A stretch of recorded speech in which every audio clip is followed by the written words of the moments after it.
Welcome to Strategic Edge, a podcast by leaders and for leaders. We're here to inform, instruct, and inspire leaders. We're going to share information about business models, about theories, but then we're also going to provide instructions. How do you apply those? How do you make them very practical? And finally, we're going to encourage you to act. My name is Ted Davis. I'll be your podcast host and your leadership coach. I have been a practitioner, a student, and a teacher of leadership now for nearly 60 years. And as my future guests and I inform, instruct, and inspire you, I encourage you to do three things. First of all, absorb what we share with you. Make it your own. Take it on. Take notes. Make it your own thoughts. Make it part of what you now believe about leadership. Number two, reflect on it. What does it mean to you? What do we affirm that you're already doing? What ideas do you pick up about how to improve? And then thirdly, we want you to commit to an action plan so you can continue to move forward. So we want you to absorb, reflect, and commit. And with that, let's start today's podcast. Well, good afternoon, and I am absolutely thrilled to welcome as my guest today, Chris Dyer. He is an incredibly successful entrepreneur and businessman. He's been recognized as an organizational culture guru and also on remote work expert. I don't know if we're going to get into that, so maybe that'll be a future podcast interview. But today we want to focus on that first part of that company culture. So you were a CEO managing thousands of people. Your company's consistently named a best place to work. I'd like to definitely hear more about that today. You've been mentioned as the fastest growing company in Inc. magazine 5 times. Congratulations. That is absolutely awesome. And as a keynote speaker, your goal is to inspire audiences with straightforward delivery, insightful candor, and engaging humor. So I hope we're going to hear some of that humor today as well. I hope. Yeah. So what else should we tell people about your introduction? What else should they know about you?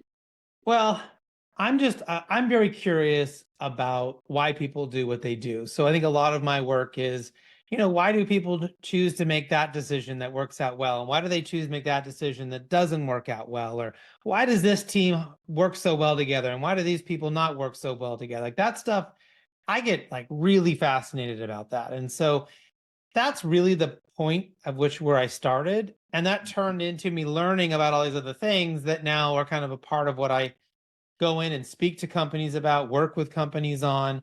But it all comes down to being curious about people and about what would they do. Excellent. I love that, about curiosity, a love of learning about people and what they do.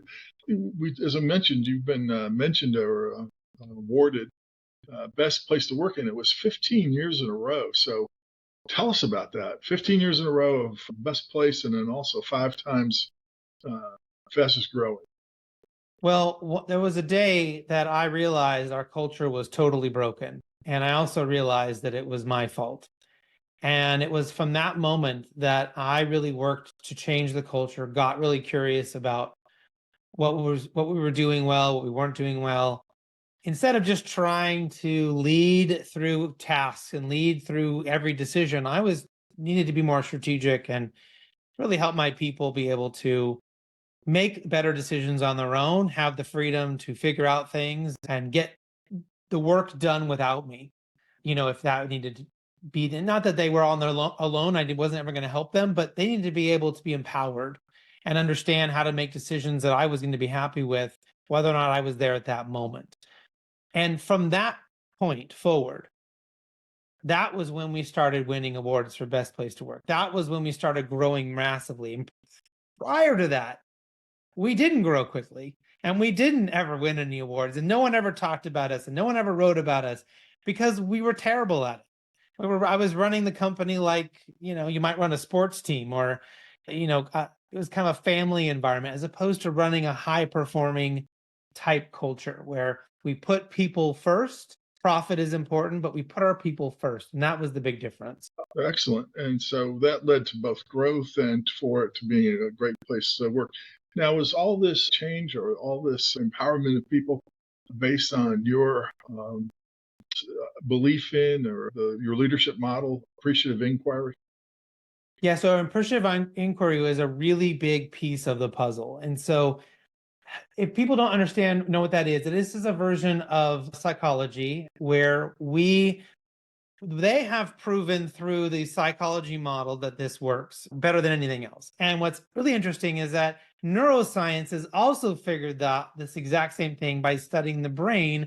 So in a totally different way, these two very different schools of thought, right, focusing on behaviors or focusing on your actual brain, they came up with the exact same conclusion, which is when we focus on what's positive, we focus on what's working, when we are positive leaders, positive people in our lives, amazing things happen.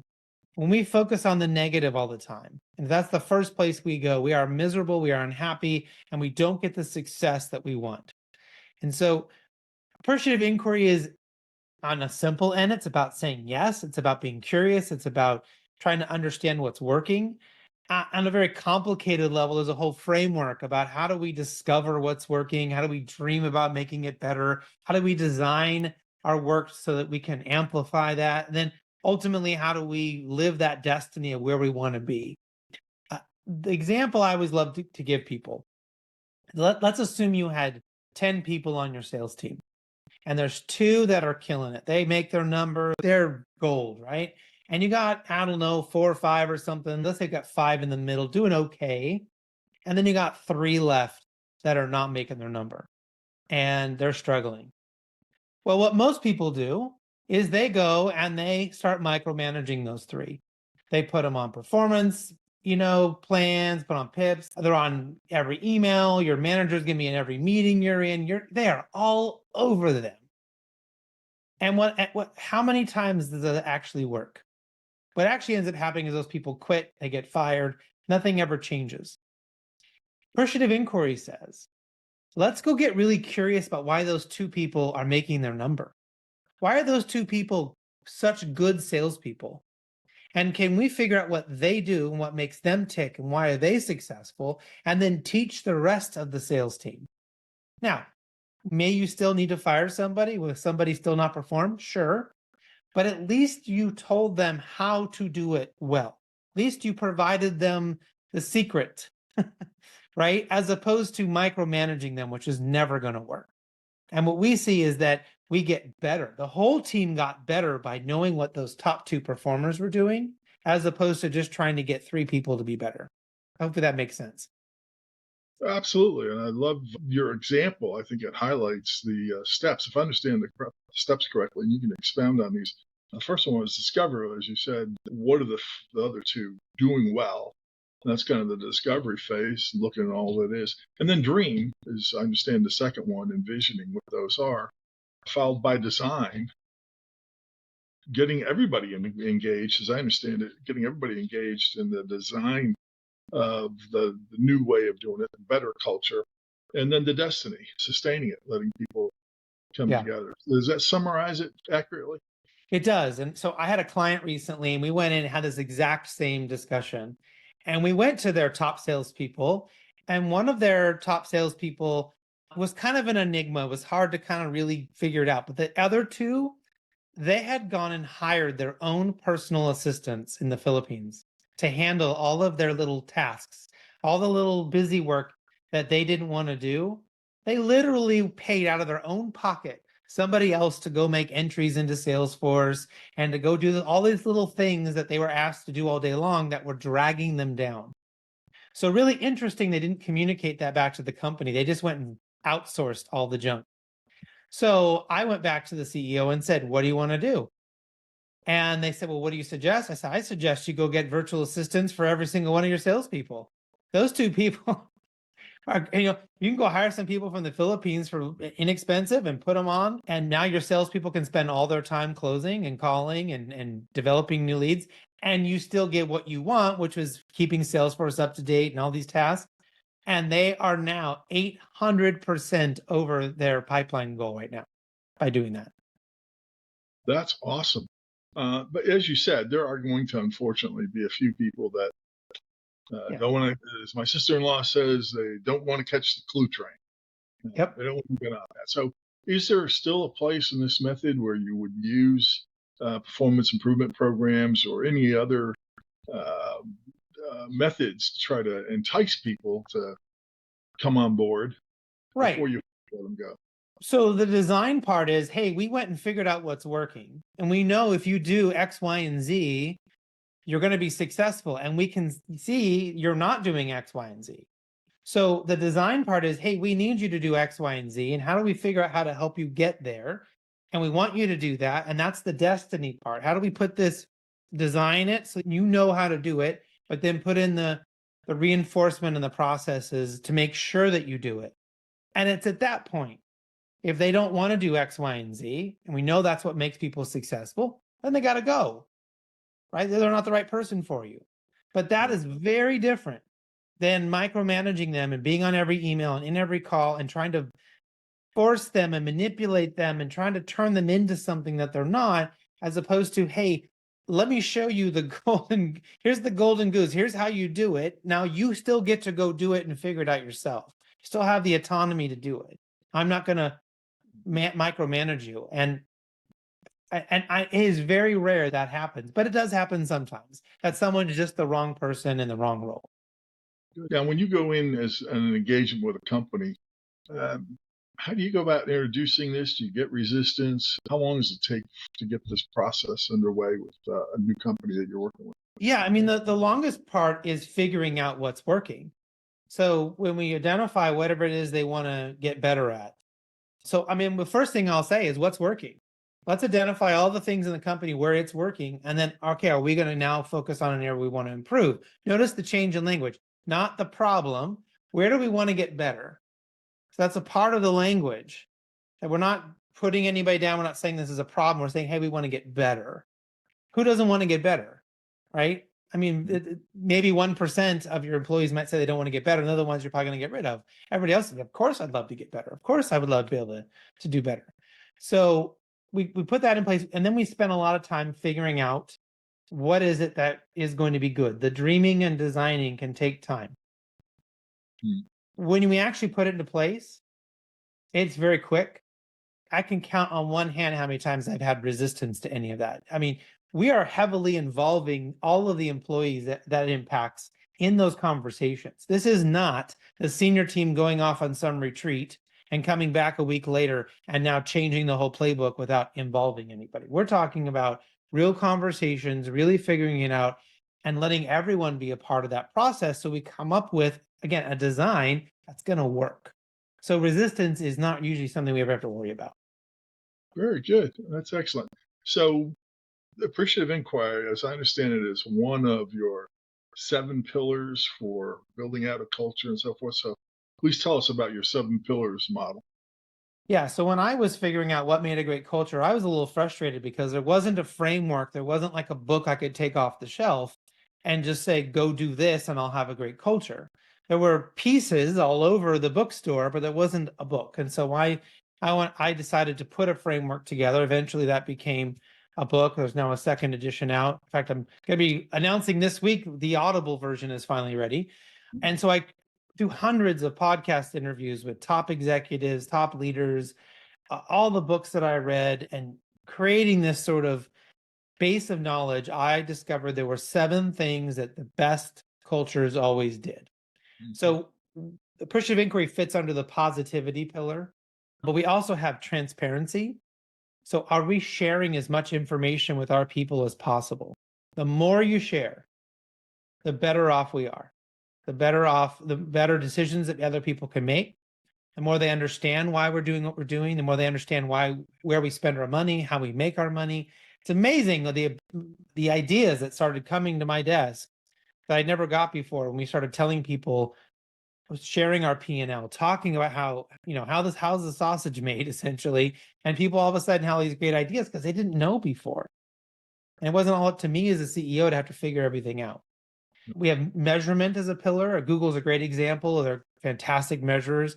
We want to measure what matters. We want to make sure that if we know that these three things need to happen, well, are we measuring those three things really well to make sure that they are happening and that they're going well?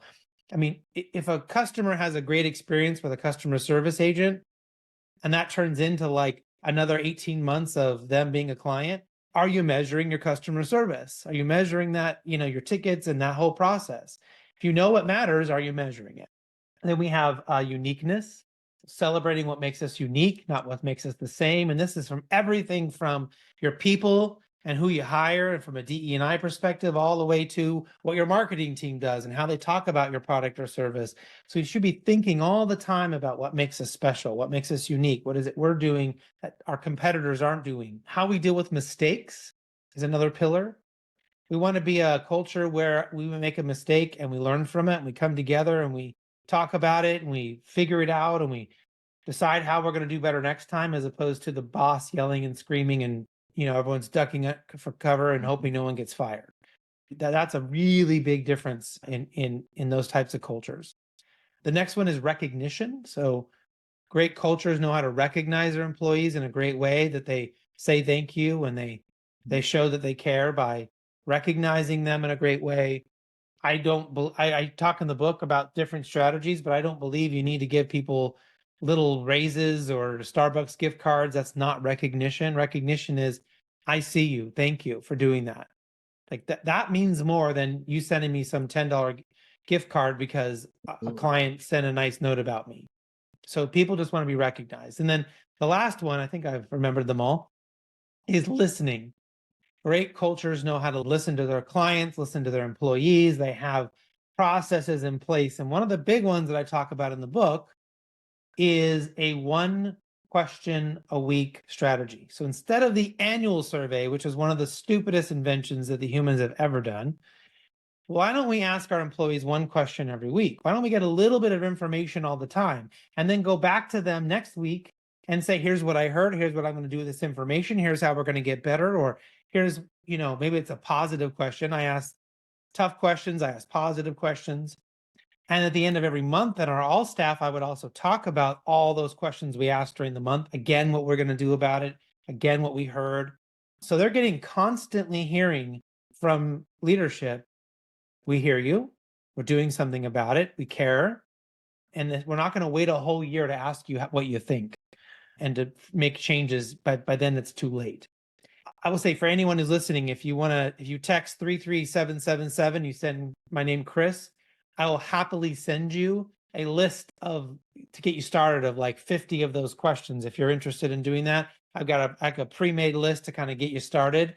I'm happy to share that with anybody who's listening. Okay, that's excellent. And the name of the book again? The name of my book is The Power of Company Culture. I also have another book on remote work, but we're talking about culture today. So yeah, it's available on Amazon or wherever you buy books. Power of Company Culture. Excellent. So let me ask you, in your study of culture, I assume you must have stumbled across Edgar Schein's material. Sure. Yeah. I mean, there's a lot of great ones out there. So that's my all-time favorite. I swear by him. Yeah. And I think his whole idea in his definition of organizational culture, that it's what we want people to perceive, think, and feel about every element of the organization. What do you think, feel, and what do you perceive, think, and feel about your coworkers, about your clients, about your brand, about your profession? I mean, all that goes together to make it. But that was my all-time favorite for doing that. So, in addition to your book, which we recommend, again, it's Power of Company Culture, any other books that you recommend people read on this topic?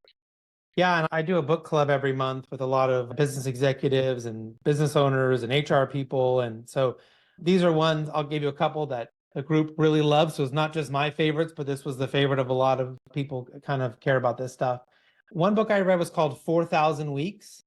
It's definitely the best time management book I've ever read. It's not a system, it's more of a way of thinking, and was probably the most refreshing book about time management I've ever read. And I loved listening to it. It's a great listen as well. There's another book I think is really great if you're thinking about just trying to work better as a team. Maybe you're not the owner of a company, maybe you're just running a team and you want to kind of figure that out a little bit better. Patrick Lencioni's book, The Six Types of Working Genius, is fantastic. And it's kind of a story. It's not really like an academic book. It's more like tells this kind of story, if you like that kind of a book. But it's nice because you can figure out who on your team is each of those different working geniuses. And you kind of find out sometimes like people are doing the wrong kind of work. That maybe this person should do more of this kind of work and this person should do more of this kind of work. Like I will come up with the idea and I'll help you design it, but I do not want to finish the project. I hate finishing off the project. I want to start it and I want to help you make it magical. But like other people on my team, like don't want to be the idea person and they don't want to figure out how to make it happen, but they will gladly, once it's done, go and figure out how to finish it and how to make it work. The destiny part that we talked about earlier. So it's a fantastic book there. Yeah. And then, sorry. Another one. Any other? Yeah, I just read the other day, a good friend of mine, his name is Urs Koenig. It's called Radical Humility. I think it's a great book. At 50 years old, this guy went and signed back up to be in the peacekeeping division of the military for the UN. Can you imagine at 50 years old being going back into a war zone as a peacekeeper? It's a fascinating story. He's one of my favorite people. He's a great guy, and it's a really good book. I just read that one last month, so that one was fresh on my mind. Who's the author? Urs, U-R-S, Koenig, Koeing, I think it is. Okay, excellent. Well, we'll definitely capture those and put them out there for people to take a look at, and I'll definitely add them to my to-be-read list. One of the other things is we're getting ready to close out. We're running out of time, but I always ask, what are three things that people ought to, practical steps, practical things people ought to be doing after listening to our conversation today? Well, the first thing I would love for people to do is to really deeply consider saying yes to every question that's asked of them. Now, I'll give you a couple parameters and caveats to help you. Don't tell everybody that's what you're going to do, especially if you have teenagers. But, if you can kind of instill your own internal practice of, I'm going to start saying yes to questions. I'm going to start being open-minded. And my first reaction is going to be, let's see, let's try. Maybe we can make that happen. How do we can figure that out? Your employees will love you and they will come to you with so many more ideas and with so much better information. If they feel like you're open and not always saying no or closed or we don't do it or I don't have time for that, being open for that is really important. The other one is that to remember that what you focus on grows. And it gets back a little bit to our earlier example about the focusing on the salespeople that were crushing it. If we took all that energy that you were going to put on those three people who weren't doing it and put that into helping those two people be even more successful, that would probably help your bottom line a lot more than those three people getting up to mediocre. So what you focus on will grow. If you want to focus on, I want to know if people are really at their desks and micromanaging them, and that's just going to get worse. That problem will get worse. Right? If you focus on those people who are highly responsible, who get their stuff done without being managed, micromanaged and all that, you will notice people will realize that's what you care about and that will get better. So it's kind of really interesting when you channel your energy and you can unintentionally channel it to negative things and those problems just get bigger, or you channel them to good things and those get better. So those two come to mind. And your third one? Oh yeah, there's a third one. My third one would be design what you want or deal with what you get. Wow. Okay. I love that one. I always wanted a great company culture and I never went and designed it. I just thought it was going to happen. I needed to hire the right people. We just needed to finally be at this sales level. That was never it. I had to design it. I had to be intentional about that. So you've got to design it or else you're just stuck dealing with whatever is there. Oh, that's excellent. Wow. Well, Chris, I really appreciate your coming on. I hope that maybe a year from now we can get together again to talk more about your successes and successes of your books, because this has been absolutely fascinating. I love your 7 pillars. So I really encourage people to read your book, The Power of Company Culture. Chris, thank you. This has been most enjoyable. Thanks for having me on, Ted. Take care. now got 3 ideas of what to share from today's podcast. So again, what I'd like for you to be able to do is take those ideas, make them your own, reflect on them. What do they mean to you? And then thirdly, commit to an action plan. Commit to actions that you can take to apply what we've talked about today. If you want help, if you want some ideas, if you want some accountability, please contact me. Contact me by sending me a text, 913-306-1499. Put podcast follow-up in the text message, and I'll get back to you within 24 hours. Thank you so much for listening today, and I'll see you on our next broadcast.